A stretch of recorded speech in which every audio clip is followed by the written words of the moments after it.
Nancy Diamond started out in finance. Now she co-chairs the Westport Arts Advisory Committee. She also manages and produces theater and dance in Westport. Nancy co-founded the very popular lunchtime series, Play With Your Food, and was the founder and producer of the short film festival, Short Cuts. Nancy, welcome to 06880, the Thank podcast. You, Dan. I'm so delighted to be here. It's fun. Glad you're here. So what was it you always wanted to do? Finance or theater? You know, I think I'm still trying to figure that out, what I've always wanted to do with my life. I started in finance, but I was always bitten by the theater bug, and an opportunity crossed my path to help out a small dance company that was performing in New York and felt that their manager was really not doing the work needed to sell tickets. So How long ago was that? That was a long time ago. Okay. It was in the 80s. And, another millennium. Yeah, and I was helping on a volunteer basis, and then I left my job and I started working with this group full time. And it was meant to be, I think. I think I've always had a passion for theater. What's the difference between working in the finance world and working in the arts? Compassion, empathy, fun, and certainly money. That's the arts, right? There's none in the arts, right? The compassion and empathy and fun is not in finance? Not so much. Wow. At least it wasn't then. So that was New York. What got you to Westport? Kids, marriage, kids. We had two little boys. One was about to start kindergarten, and my husband, Jeff Mayer, who's also been very active locally, had his company moved to Greenwich. So we said, well, we may as well look in Connecticut. And we looked in a few towns. And I grew up on the North Shore of Long Island. Where exactly? Glen Cove. Okay. So it's across the Sound and to the right. And being on the beach is something I was just very comfortable with. So we were very happy to come here. And of course, the connection to the arts was always an attraction. And what kept you here? All of the above. The schools have been great for the kids. The amount of community involvement, the arts, the shopping, the Post Road. I remember driving down the Post Road when we first got here, and I said, anything you possibly want is right on this road. So it's just been, as you know, it's a wonderful place for families and friendships. And you mentioned the arts community, that aspect of it. Was Westport an arts community when you came here? The Playhouse was still very active. The old Arts Center, we moved here in the early 90s. The old Arts Center, which is now Greens Farm School, was pretty active, and there was a theater group there at the time. Glynn's, you remember Glynn's? Sure. Was the little restaurant next to the Playhouse, and I got involved with Music Theater of Connecticut almost right away because my son Brian was 6 at the time and a little bit of an actor and a singer. So, yeah, there was an arts community then. He also played violin. We had the music school, Westport School of Music, that we were involved with. So there was always a big arts stamp here. And is there still? I think now more so. I think there's been some waning, but we have more than 20 not-for-profit arts groups in town. Really? And they range from the smallest budgeted one, which is the Westport Community Band. Okay. And go all the way on up to the Playhouse and, the Levitt is the largest.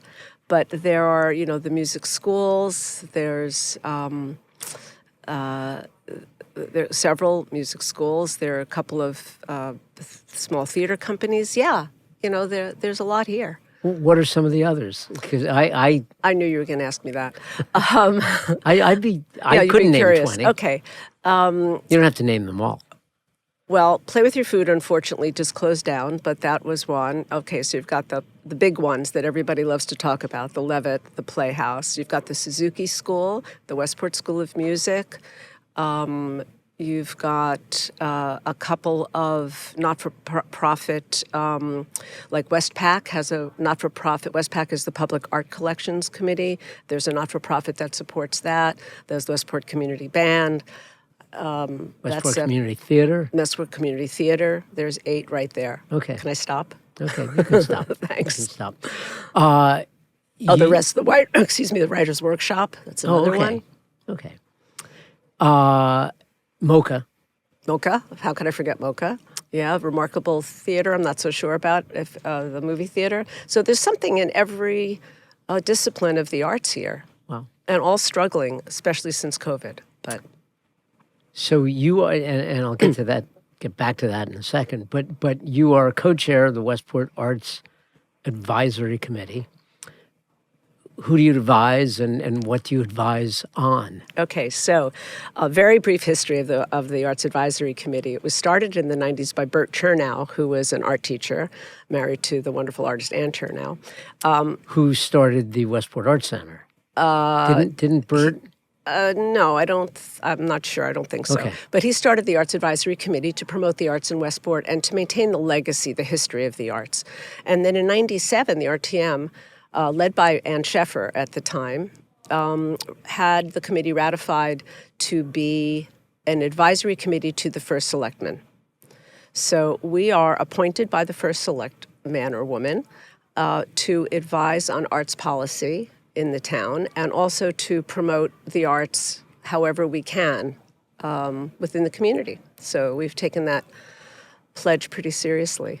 Advise on arts policy. What does that mean? Well, I don't know that we have an arts policy here, but I know that, if the first selectman's office gets a request or somebody wants to donate a painting or a sculpture, it gets turned over to us.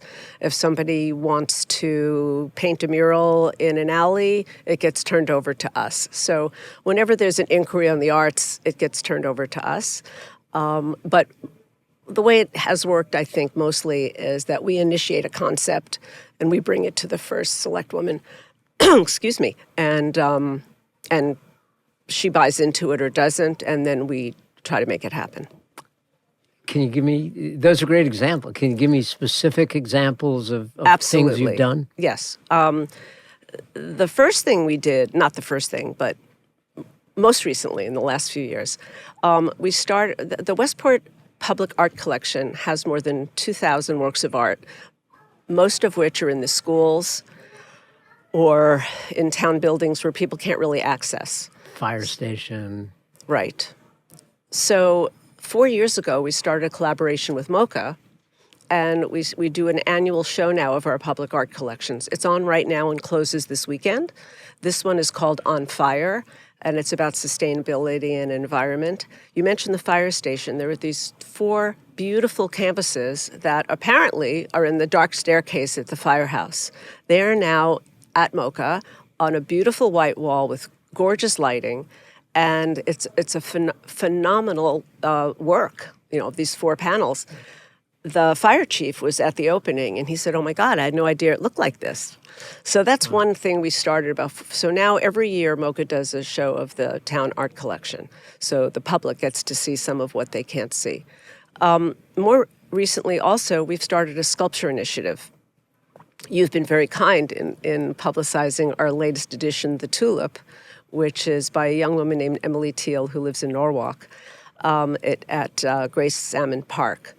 The first piece we brought in was Rock, Paper, Scissors, which is right outside the library here. It was a donation by Ann Sheffer. And at that time, that was in 2020, I learned how difficult it was to get a sculpture installed in Westport. You're not talking physically, you're talking politically and permit-wise, exactly. Sculptures were considered permanent structures like a shed. So you had to go through the entire song and dance to put a sculpture on your lawn or on public property. Fast forward, we managed to work with planning and zoning and get a text amendment taking sculptures redefining sculptures, not as a permanent sculpture, not as a permanent structure, but as a sculpture. So now, if we want to put a sculpture on the lawn of the library, we need to just get approval from Planning and Zoning, RTM. We don't have to go to ZBA. If it's over coverage like this was, this rock, paper, scissors, which only is 3 feet in diameter, put the library over coverage. So we had to get a variance from ZBA to put that on the lawn. Wow. You can imagine. Because it was COVID when all of this happened, the processes were much more quick. First Selectman Marpy had reduced the amount of paperwork and things that had to happen. So we got it through pretty quickly, but it still took 6 months. Wow.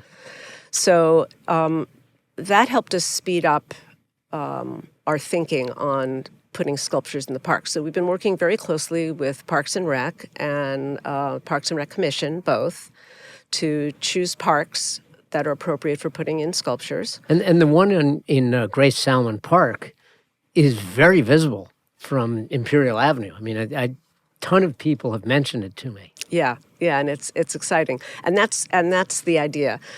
These sculptures that are going in now are going in on 5-year loans, and the main reason for that is financial. We just don't have the money to buy a sculpture right now or to commission an artist. We have the first one that went in was by Nikki Ketchman, who's been in Westport forever. Her sculpture is in a bunch of museums around the state. It's called Passages, and it's across from Saugatuck L in Pastacreta Park, right on the river. Right. That went in the fall. And there'll be another sculpture by a well-known Connecticut artist. It'll come to me in a minute, her name, of a stainless steel egret, which is going to go in Canal Park up at the top of Kings Highway North. Sure. And Parks and Rec has cleared the park of brush. Honestly, I've been here 30 years. I didn't even know there was a park there because it was covered by a hedge. Right. And so that's going to go in the spring. And then the other initiative is that we started a poet laureate, Connecticut poet laureate, Westport poet laureate a few years ago. And so each of these sculptures has a poem written by our poet laureate, which will be in the ground with the poem. So the whole idea is to bring all the arts together, all the disciplines together for the public. And what is the importance of having a sculpture on Jessup Green or in Grace Salmon Park, or why do we need it? Why do we need it? That's always the question. It's why arts are always cut first in any budget. Why do we need it? Art gets people thinking. It has them thinking out of their head. I created a wonderful friendship by rock, paper, scissors when I walked by and somebody was admiring and I started talking to her. We've become great friends. It opens your minds. It opens your hearts. It makes you smile. More than anything, I think we need smile factors these days, and sculpture does that. And interestingly, in a town like Westport, where everybody always has something to say about everything, I shouldn't say this, I'll probably jinx it, but the response has been incredibly positive. Have there been any Arts Advisory Committee controversies? Within the committee, or? No. Anything outside? You've tried to do where there's been Is there any pushback? wood I can knock on? Not yet. I was looking through some of your old blogs when we put in rock, paper, scissors, and there was 1 or 2 comments where they said, it's a lovely sculpture, but doesn't belong at the high school, where you can put a fence around it and protect it from people climbing on it. And I mean, that's the only comment we've gotten. But we thought putting it next to the police station was enough of a deterrent. Absolutely. Challenges. What challenges do you face with the committee? Do you face challenges? We have a great group. Everybody's very active. It's all people. They're not artists, a couple of artists, but mostly it's just people that love the arts. I can honestly say that 90% of the committee is very active and hands-on in what we do. Budget is always a challenge. Now we're at a point where some of these sculptures will need to be maintained. Maintenance, like rock, paper, scissors, needs to be not just clean, but there are some areas that need to be patched. That's our responsibility, the town's responsibility. But no, the first select woman's office has been incredibly supportive. And no, I think it's all a go. We've got a new thing we're working on now, putting in historic art markers, Well, not for unlike. example, So, we have those signs now that give the sort of the history of Westport on the posts. So we're going to pick 3 to start, 3 locations where artists have done renderings of some sort of that location and put in it's not a plaque, it's a laminated copy of the work next to it with a description of who the artist is. So, for instance, the honor roll in sure, Stephen Dohanis, Stephen Dohanis did a beautiful painting of the honor roll in Veterans Green, which is World War II list of soldiers service people. Right.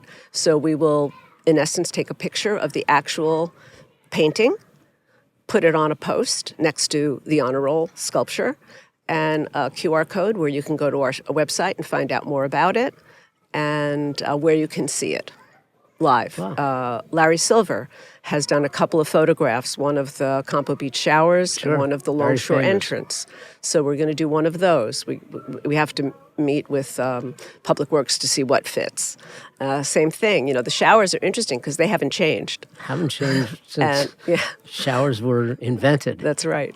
The Remarkable Bookstore, we have another. So we have artists in town who lived here, who did that, and nobody knows about them. So we're trying to raise the awareness in the community of the public art collection, make them smile with sculptures that they can enjoy. What's wonderful about the Tulip is you can go inside it, and we're going to put a And rubber. people do. Yeah, we're going to put in a rubber mat. We haven't, if the weather hasn't been right. The garden club is planting flowers all around it. Maybe we'll do readings there. It's just, see, you're smiling, Yeah, Dan. That's great. Wow. Who knew? Who knew? Yeah, so it's all good. Other stuff. Play with your food. Tell So us Play about with that. Your Food had a 21-year run. It was a lunchtime theater series, started in 2003. My partner, Carol Schweid, and I did that together. Carol was the artistic part. I was the get butts in the seat part. And Both equally important. both incredibly important. And I left about 10 years ago, and Diana Muller took over for me. I stayed very involved, of course. And, when we started back in 2003, nothing was done at lunchtime. Nothing was done with food. We had postcards that you stuck on the refrigerator, but you can't stick postcards on refrigerators anymore. They don't stick. There was barely cell phones. It was just a very different time. And word of mouth has, kept us going. We expanded to Greenwich and Fairfield and Stamford for a while. But after COVID, Diana retrenched, and she was ready kind of to move on. And then Carol got ill, so it was kind of almost a natural ending. We had a wonderful celebration of Play with Your Food in the fall at Mocha, and with a cake and the whole thing, and we wrapped it up. It was a wonderful thing. A great institution in Westport. Yeah, it was a lot And of fun. shortcuts. So another passion of mine, I love artists. I'm not talented myself, but I've always loved artists, and I find, playwrights and actors and film writers, just directors, just so interesting. So I was thinking, gee, if we could do these short plays, why don't we do short films? Why don't we try that? So we did. We started at the Garden Cinema when it was there. And we actually did the Oscar-nominated shorts before it became a commercial thing. But then it became a commercial thing, and we couldn't keep up.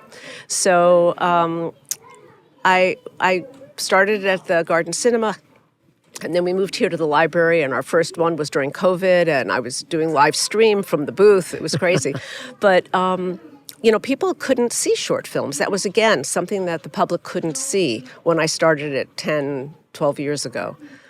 That also has changed. Now you can find short films everywhere, on Netflix and everywhere else. I mean, I guess the advantage of coming to Shortcuts was that I did all the curating. I would watch 50, 60, 70 short films and pick 5 or 6 that I thought would appeal to this audience. And I enjoyed that a lot. But, times change. It's time to move on. So I ended that last year. So what is, in terms of the Westport arts scene, we've talked about a lot of things we have. What don't we have? I'd like to see the Playhouse get back up to speed. They're trying really hard, but we need to get them back up to speed. I think that's what would important. back up to speed mean? A full season of plays that are not just Westport, but the surrounding communities can enjoy to bring people in. And what would that take? I mean, they're having a winter and spring series of comedies. What would you like to see the Playhouse do? Well, that's a dangerous question to ask me publicly. Sure. I think they're on the right track. I think you have to cultivate audiences. You have to provide content that the public wants to see. You have to open your doors to the community in as many ways as you can. I think Mark Shanahan, the new artistic director, understands that. You have to build your board back up. It's not rocket science really, but it's a lot of work and energy. And they have, I don't know the details of their situation, but they've got a ways to climb, I think, to get there. And what else do we need in Westport, arts-wise, that we don't need have? the public to pay more attention. We need the public to recognize that we live in an extraordinary place. They need to get over to MoCA and see those shows. MoCA's doing some really good things. They need to enroll their kids in theater classes and have them, not everybody's an athlete. I have 2 kids who are not athletes. Theater is a wonderful team sport. You can't do it alone. It really is. If your kid's not an athlete, get them into a theater program. It's helped so many kids, come out of their shells and feel like they belong somewhere. The town is sort of at an inflection point. There's a whole new group. We've talked about COVID several times. All these people who've moved into Westport since COVID, the COVID people, are they, and they're young, they're 30s, 40s, have little kids. Are they arts-oriented? Do they understand the role of arts in Westport, or is this just a new I don't group? know, honestly. You've been here much longer than I have, but even in 30 years, I've seen 3 generations of young people move in. We were the first of, when I moved in, when we moved in. 3 generations of young people that come here from other places who don't really know what the community offers, and every generation is a little bit different, right? So it's very challenging for the arts organizations to let people know that they exist. One thing that I would like to see, of course, since the newspapers are not here anymore, it used to be back in the day, if you had a piece written about you in the local paper, people would show up. If they had to buy tickets, the phone would ring. And you do a great job of promoting, but it's not enough. Right. It's not enough. Just one person is not enough.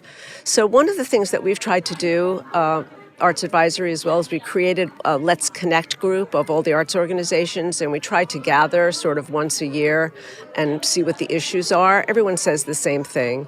It's getting people in the door, getting donors. We're all fighting for the same dollars. Yeah. It's the question people in the arts have been asking forever. How do we get people to know what it is we do? And my pet peeve is all the years I've been here, when people talk about the arts in Westport, they talk about the Levitt, the Playhouse, and the Art Center / now MoCA, and as if none of these small groups existed. So, again, during COVID, our first selectman, Marpy, was instrumental in getting ARPA funds for arts organizations. And every arts organization was given a fair share of money to help them through. And that same amount of money. So for the larger organizations, it didn't get them through as much as for the smaller organizations. Again, the community band, they commissioned an original piece of music for their concert at the Levitt with their ARPA money. Others brought in guest artists that could help get people in the door. It was a wonderful gesture by First Selectman Marpy. Wow. So, yeah, it's always a challenge. I would say, to the public, get involved. Find an organization, join the board, go to their galas, find out what they do, who they are. I You won't like regret that it. You won't regret that part it. also about the kids, getting the kids Yeah. involved. They all probably have joining band at school. Get them private music lessons as part of a school. Suzuki is a wonderful place. Do you do much with the schools? We don't, because they're pretty self-contained. We've worked with Steve Zimmerman a lot to when we bring programs, but and Cultural Arts works with the schools. That's another one. Okay. Another not-for-profit, Cultural Arts. The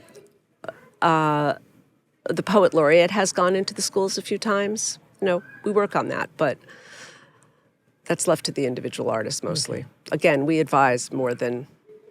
The only thing that we do is once a year we produce a tea talk, Thinkers, Educators, Artists Talk here at the library. Every where fall. You have every that in the fall. fall. We address topics of interest, the arts and AI, earnings versus yearnings. This past fall, we did one when a ha-ha is a no-no, referring to the cancel culture in comedy, which I guess is big now. The cancel culture is really big now. So we do try to do that, again, just to raise the awareness of what's going on. A couple of minutes left. So no one is one thing. When you're not doing arts stuff, what do you do in Westport? Where do you hang out? Where do I hang out? Well, I hang out at my yoga studio. I do that. Give it a plug. I'm sorry? Give it a plug. Oh, Kaya. Okay. Kaya Yoga. I hang out at I don't really hang out in various coffee shops. I spend a fair amount of time at Winslow Park and Riverside Park with my doggie, Toonie. And, I'm at a point where I spend a fair amount just with friends, locally. Sure. You'll see me walking at the beach. I enjoy doing that.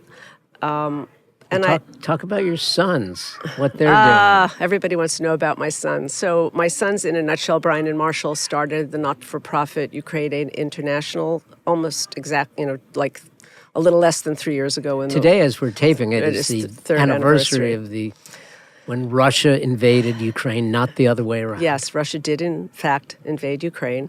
And Brian went over there shortly thereafter and sort of scoped out. He's a logistics and data guy, so he sort of scoped out what the need was. And he saw that the need was to bring humanitarian aid to the front lines, those towns closest to Russia, because the big NGOs were not going that far in. It was too dangerous. So they put together a ground crew, and for the last 3 years, they've been doing just that, bringing supplies to the front lines, to the towns. And they've created several sister cities. Westport is a sister city with Liman, which has suffered a ton of damage because while the Russians retreated for a while, they've come back. So things that were rebuilt have been destroyed again. And Westport's been so incredibly generous. And the sister cities, and you can mention I understand you're speaking with the Weston First Select Woman, they're a sister city as well, and they've provided so much aid. Here, a lot of our old police vests and equipment was sent over to Ukraine. We're not allowed to send any kind of weaponry, which we don't. Sure. Our police chief has been in touch with their mayor. He speaks to them once a week. With their police chief, he speaks to them once a week. The moral support has been really, really important. And we don't know. And if the war ends, these towns are still going to need to be rebuilt. So that project won't end for them. And you just made me think that we're talking about infrastructure, buildings, hospitals, churches, schools, but they've lost their arts as well.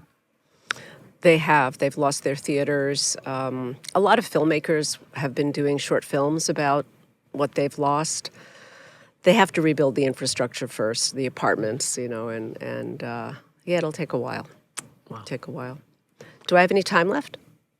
Do I have a minute? What do you got? Sure. Well, you asked me what else I was doing, and I just wanted to mention that on Monday, March 3rd, I'll be here interviewing the co-founder of a not-for-profit arts college in Norwalk that opened 2 years ago called Norwalk Conservatory of the Arts. And the reason I mention it here and what I will say next week is Westport has been a community that has not only been generous to itself, but has been generous to the surrounding communities that don't have as much.